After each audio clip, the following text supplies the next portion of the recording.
हफ्ता बदला, दिन बदला, दिल्ली में मौसम का मिजाज भी बदल गया, लेकिन नहीं बदला तो संसद की कार्यवाही का वो जो माहौल है वो नहीं बदला। आज संसद के मानसून सत्र का 15वां दिन था, लेकिन शोर शराबा था, हंगामा था, कामकाज जो है वो बाधित रहा। वही हुआ जो पूरे सत्र होता रहा, हंगामा, शोर शराबा, आरोप प्रत्यारोप का दौर। और सत्र के 15वें दिन सदन की कार्रवाई के दौरान क्या कुछ हुआ ये हम सब आपको बताएंगे। इसके अलावा उत्तर प्रदेश की एक बड़ी स्टोरी होगी अंबेडकर नगर दौरे के दौरान, जहां एक तरफ क्षेत्र के विकास को लेकर विकास परियोजनाओं की सौगात दी मुख्यमंत्री योगी आदित्यनाथ ने, तो इतिहास के काले पन्नों में दर्ज विपक्ष के कारनामों का जिक्र भी करते हुए उन पर जमकर निशाना भी साधा है। खबर उस आयोग की भी होगी जो युवाओं के लिए विशेष तौर पर गठित किया जा रहा है, जिसका गठन सरकार जल्दी कर सकती है। अगले 45 मिनट में आपको देश दुनिया की तमाम बड़ी खबरों से रूबरू कराएंगे, लेकिन शुरुआत संसद की कार्यवाही से, जो शोर शराबा, हंगामा और स्थगित होती रही। रिपोर्ट।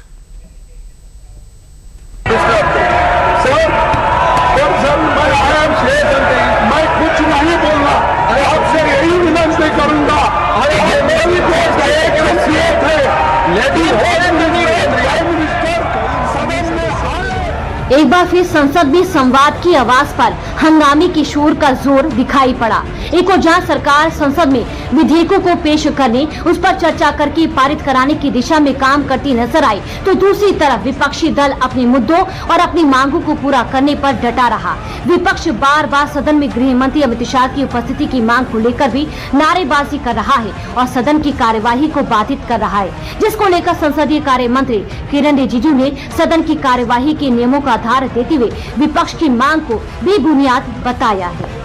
ये नारा लगाने का जो तरीका है वो गलत है। और मैं दूसरी बात बताना चाहता हूँ, होम मिनिस्टर अमित शाह वो इंसान है जिसका नाम सुन करके सारे आतंकवादी, उग्रवादी कांप उठते हैं। जिस दिन यहाँ चर्चा शुरू होगी, गृह मंत्री अमित शाह का जब यहाँ जवाब होगा, आप लोग सुन नहीं पाएगा। आप लोग क्या होम मिनिस्टर का नाम लेते हो? नियम के तहत जिसका बिजनेस होता है उसी संबंधित मंत्री को सदन में आना होता है। आप यहाँ डिमांड डायरेक्शन नहीं कर सकते कौन से मंत्री आना है और किसको जवाब देना है, वो सरकार तय करता है और चेयर तय करता है। यही नहीं, विपक्ष की इस मांग पर सियासी संग्राम सदन के भीतर के साथ साथ सदन के बाहर भी देखने को मिला, जहां विपक्ष लगातार ये दावा कर रहा है कि गृह मंत्री सदन में नहीं आते, तो वहीं बीजेपी विपक्ष के सभी आरोपों को खारिज कर रही है। कि जब सदन तो तभी चलेगा जब गृह मंत्री जी आए। क्या गृह मंत्री जी 11 बजे नहीं आ सकते? वो इंतजार करेंगे कि सदन पहले ऑर्डर आए तब मैं चलूँ। माननीय गृह मंत्री अमित शाह जी सुबह 10 बजे से शाम के 7 बजे तक रोज अपने केबिन में बैठे रहते हैं, अभी भी बैठे हुए हैं।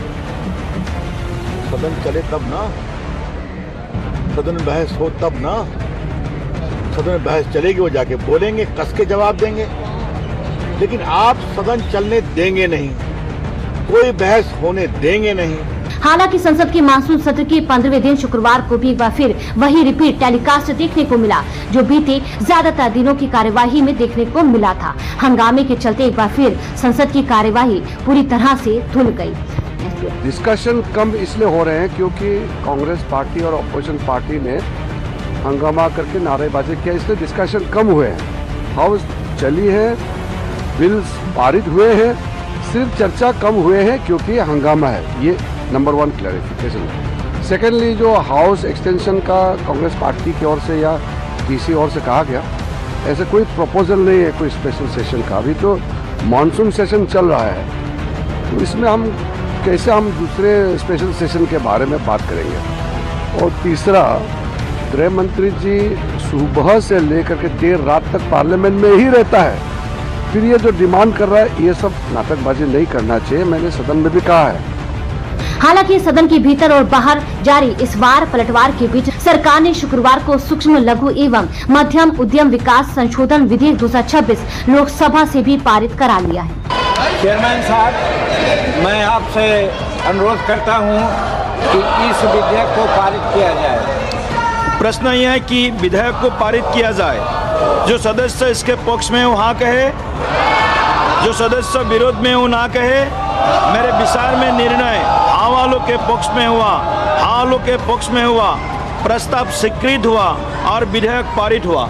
इसका मुख्य उद्देश्य देश के एमएसएमई के लिए बदलते वैश्विक आर्थिक परिदृश्य के अनुरूप नीतियों और नियमों को कारगर बनाना है, जिससे देश के छोटे उद्योगों को कानूनी सुरक्षा, आसान ऋण और भुगतान में तेजी मिलेगी। इस विधेयक से भारतीय उद्योगों में किस तरह का बदलाव देखने को मिलेगा, ये सब जान लेते हैं। इससे कारोबार और भी आसान होगा, छोटे उद्योगों को तेज भुगतान सुरक्षा मिलेगी, लंबित भुगतान निपटारे की व्यवस्था मजबूत होगी, व्यापार को लेकर कानूनी अड़चनें घटेंगी, क्रेडिट गारंटी और पूंजी तक पहुँच और भी आसान होगी। इसके अलावा वैश्विक जरूरतों के अनुरूप एमएसएमई नीतियां भी बदलेंगी, मध्यस्थता फैसलों को लागू करने में आसानी होगी, सूक्ष्म एवं लघु उद्यम सुविधा परिषदों की कार्यप्रणाली को अधिक प्रभावी बनाना इसका उद्देश्य है। राज्यसभा से इस विधेयक को 3 अगस्त साल 2026 को ही पास किया जा चुका है। ऐसे में लोकसभा से पास होने के साथ ही अब ये ऐतिहासिक विधेयक कानून बनने की राह पर कदम बढ़ा चुका है। हालांकि संसद के मानसून सत्र की कार्यवाही को शुरू हुए 3 हफ्ते हो चुके हैं। संसद में संवाद और कार्यवाही को चलाने का भरपूर प्रयास किया गया, लेकिन सदन की ज्यादातर कार्यवाही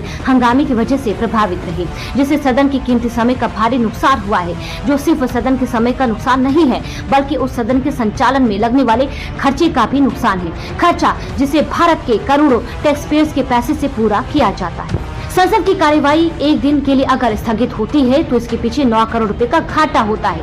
इस रकम को प्रति घंटे और प्रति मिनट के आधार पर देखते हैं तो ये प्रति घंटे 1 करोड़ 50 लाख यानी कि 1.5 करोड़ हो जाता है, या फिर प्रति मिनट के हिसाब से देख लेते हैं तो करीब 2.5 लाख रुपए का नुकसान होता है। इस आंकड़े को खुद सदन में इस साल के बजट सत्र के दौरान लोकसभा में पीठासीन स्पीकर जगदम्बिका पाल ने बताया था। इसका साफ मतलब हो जाता है कि सदन की कार्यवाही का हर वो मिनट जो हंगामे की भेंट चढ़ता है वो सिर्फ देश के खजाने का नुकसान नहीं होता है, बल्कि उस खजाने को अपनी मेहनत की कमाई से टैक्स देकर भरने वाले टैक्स पेयर्स का नुकसान होता है। अगला हफ्ता संसद के मानसून सत्र की कार्यवाही का अगला हफ्ता होगा। अब देखना यह है कि अगले हफ्ते भी क्या दोनों पक्ष आपसी सहमति से संसद की कार्यवाही को सकारात्मक राह पर चलाने का प्रयास करते हैं, या फिर अगला हफ्ता भी हंगामे की बलि चढ़ जाएगा।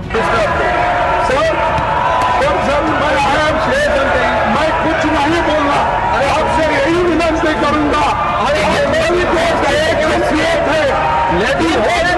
प्राइम मिनिस्टर सदन में आए, स्टेटमेंट करे।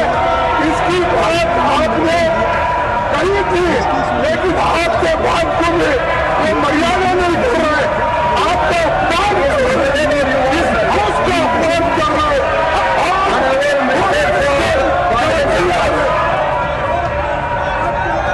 Leader of the opposition disturb कर रहे हैं, leader of the opposition house को डिस्टर्ब कर रहे हैं। कोई डायरेक्शन नहीं दिया चेयर से। मैं कोर्ट में कहना चाहता हूं